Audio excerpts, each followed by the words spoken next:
The night the forest first spoke, Adana did not sleep. She sat up on her raffia mat, her heart beating like a talking drum. The wind outside was gentle, yet she could hear something deeper, something alive. Adana. She froze. The voice was not from her mother's hut. It was not from the goats. It was not even from the night insects that sang without rest. It was coming from the forest. Adana, come. She covered her ears. No, I don't want to hear, she whispered, her body shaking. But the voice did not stop. Adana was not like the other girls in Umudora village. At 16, she was quiet, thoughtful, and always seemed to be listening to something others could not hear. While her friends laughed and fetched water together, Adana would often stop and stare at the trees. "What are you looking at?" her friend Ngozi would ask. Adana would shrug. "Nothing." But it was not nothing. Since she was a child, Adana had heard whispers in the wind, soft cries in the trees, and sometimes, strange warnings in her dreams. Her mother, Mama Adana, used to say, "It is just your imagination. Stop thinking too much." But her grandmother had once looked at her with serious eyes and said, "This child, she hears what others cannot." That was before her grandmother died. Now, no one believed her. The next morning, Adana woke up tired and afraid. She went to the stream with Ngozi, carrying her clay pot. "You look like someone who fought a ghost," Ngozi laughed. Adana forced a smile. "I didn't sleep well. Again. You think too much. Maybe you need a husband," Ngozi teased. Adana rolled her eyes. "Is husband the solution to everything?" They both laughed, but Adana's laughter was weak. As they walked back, the wind passed through the tall trees. And then... danger! Adana stopped suddenly. Ngozi almost bumped into her. "What is it?" Adana turned slowly toward the forest. Her face had gone pale. "The forest just spoke again," she whispered. Ngozi frowned. "Adana, please don't start." "I'm serious." It said danger. Ngozi shook her head. "You and your stories. Come, let's go before your mother starts shouting." But Adana did not move. Her heart told her something was wrong. That evening, the village gathered in the square. The chief, Chief Okoye, stood with the elders. His face was serious. "My people," he began, "a hunter has gone missing." A murmur spread across the crowd. "Who?" someone shouted. "Obi," the chief replied. Adana gasped. Obi was one of the strongest hunters in the village. "How can Obi disappear?" a man asked. "He went into the forest yesterday and has not returned." The crowd became uneasy. Adana's hands trembled. "Danger," she whispered again. Ngozi looked at her. "This is not funny anymore." Adana swallowed hard. "I think the forest is trying to tell us something." That night, the voice returned. "Adana, come, before it is too late." This time, she did not cover her ears. Instead, she stood up. "I'm coming," she said softly. The forest at night was not a place anyone entered. But Adana walked into it. The trees were tall and silent, their shadows dancing under the moonlight. Every step she took made her heart beat faster. "Where are you?" she whispered. "Here." The voice seemed closer now. She followed it deeper into the forest until she reached a large, ancient tree. Its trunk was wide, its roots twisted like old fingers.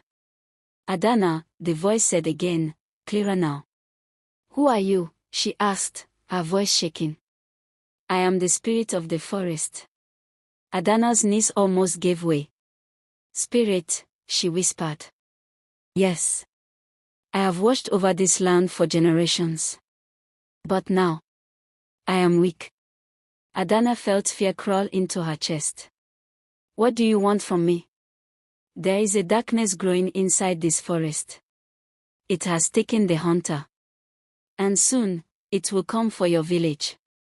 Adana's eyes widened. No. You are the only one who can hear me. You must help me. Why me? She cried. I'm just a child.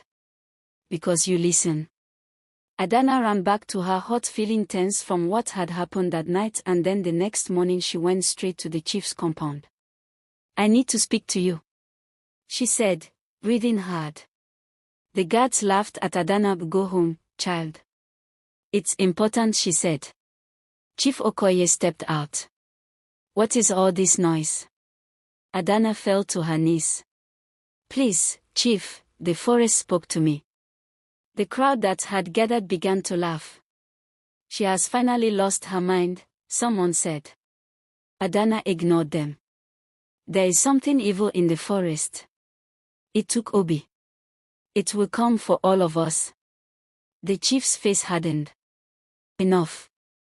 Do not bring fear to my people with your stories. But it's true, she cried. Leave, he said firmly. Adana stood slowly, her heart breaking. No one believed her. That night, screams filled the village. Another person had disappeared. Fear spread like fire. Now, the villagers were no longer laughing. Adana sat outside her hut, tears in her eyes. I tried to warn them, she whispered. The wind blew softly. Do not give up, the forest said. What can I do? She asked. You must face it. Adana's heart tightened. Face, what? The darkness. The next day, Adana stood in the village square. I'm going into the forest, she announced. The villagers gasped.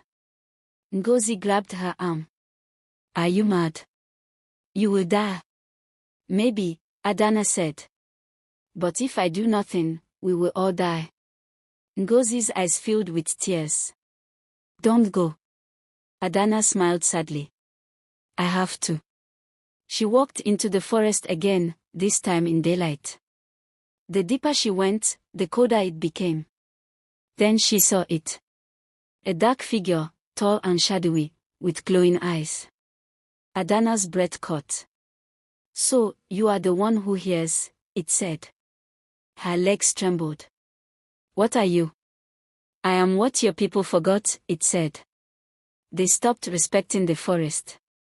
They cut trees without asking. They hunted without thanks.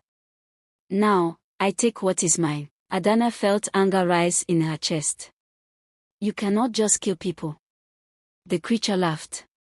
Watch me. Behind it, she saw Obi and others, trapped like shadows.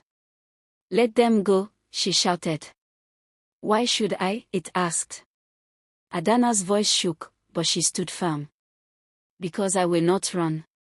The creature paused. You are not afraid? It asked.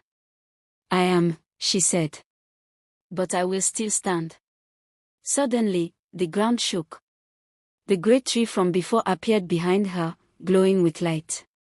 The forest spirit spoke loudly. She has chosen courage. The dark creature hissed.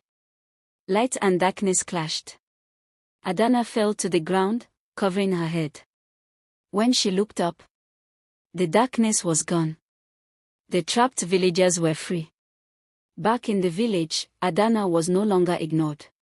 Chief Okoye stood before her. We were wrong. Adana shook her head. Just listen next time. Ngozi hugged her tightly. You almost gave me a heart attack. Adana laughed softly. But that night, the forest spoke again. Thank you, Adana. She smiled. You are welcome. Years later, Adana got married and had a daughter named Ebra. She told her the story about the forest in Umudora Kingdom. Then Ebra jokingly said to her, Mama, I can hear the forest talking. Adana froze. Then she smiled slowly and said, in life we should always be courageous and respectful despite the circumstances.